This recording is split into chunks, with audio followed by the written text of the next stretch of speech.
Baik, ini kelanjutan dari materi tentang demografi.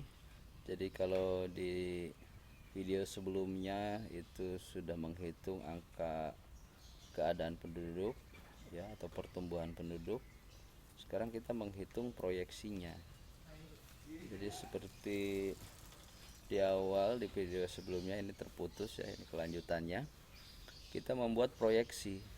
Proyeksi ini tujuannya untuk mengetahui keadaan penduduk di di waktu masa depan. Jadi mungkin 5 tahun, 10 tahun atau 20 tahun yang akan datang. Misalkan seperti Indonesia ini tahun 2045 tepat 100 tahun Indonesia merdeka, berapa jumlah penduduk Indonesia. Nah, itu kita sebut dengan proyeksi. Ada istilah lain peramalan. Nah, ada istilah yang lain adalah estimasi gitu kan. Kita sebut aja proyeksi biar gampang ya. Formula yang digunakan untuk memproyeksikan jumlah penduduk itu ada dua. Jadi yang ini saya sebut formula 1 dan ada formula 2. Formula 1 ini dengan menghitung angka rata-rata pertambahan penduduk ya. Jadi proyeksi populasi PN atau PX ini populasi penduduk tahun dasar. Jadi tahun dasar itu tahun kita mulai menghitung. Kalau misalkan sekarang 2020 itu tahun dasarnya. Nanti CT-nya itu kan jumlah tahun, misalkan 20 tahun yang akan datang. Berarti 20 tahun dari tahun 2020. Jadi tahun 2040. Nah, itu ya. Jadi kita PX ini adalah populasi penduduk tahun dasar, misalkan tahun 2020. C-nya itu rata-rata pertambahan penduduk. Nah, ini bisa kita lihat atau kita hitung berdasarkan angka kelahiran, kematian, migrasi dan emigrasi. Itu bisa kita ketahui. Atau kita juga bisa menghitung rata-rata pertambahan itu dengan angka 5 tahun ke belakang.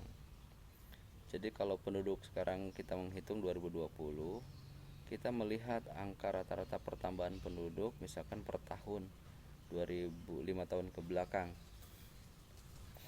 2019, 2018, 2017, 2016 dan 2015. Nah, ini caranya dengan cara angka pertumbuhan 2015,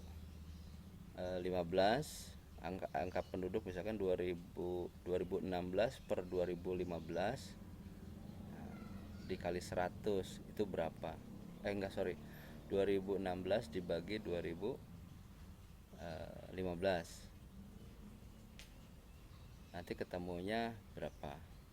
Juga sama, 2017 dibagi 2016.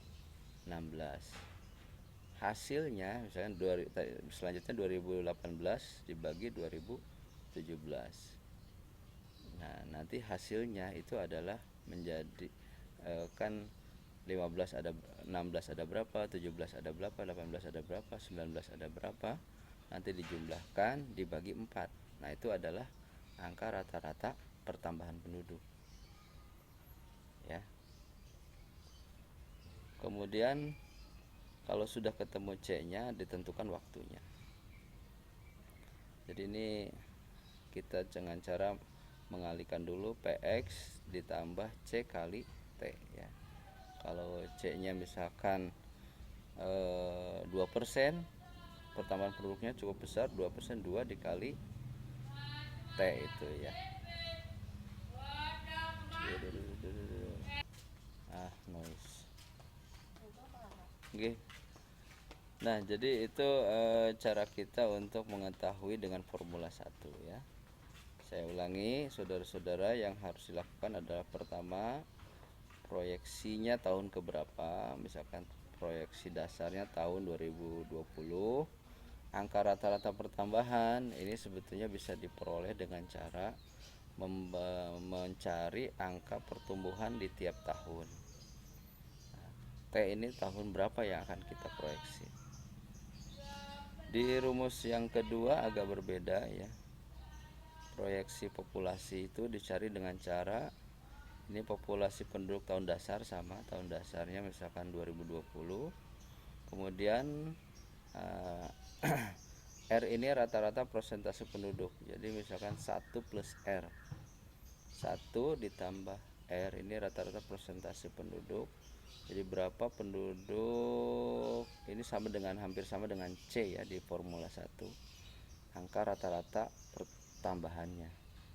Kalau misalkan sudah ada dihitung oleh soal berarti sudah ada. Kalau belum ada berarti Anda harus mencari dulu rata-rata pertambahan. Baru 1 plus R pangkat T, ya, pangkat ya, ini ya dipangkatkan. T ini adalah jumlah tahun, berapa tahun kita memproyeksi. Nah, itu dari sisi formulanya.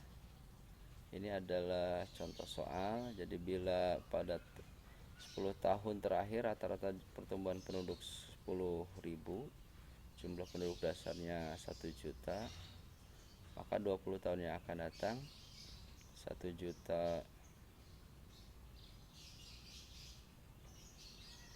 1.200.000 ya, diperoleh dengan cara 1 juta dikali 10.000 dikali 20. Itu formula yang pertama ya.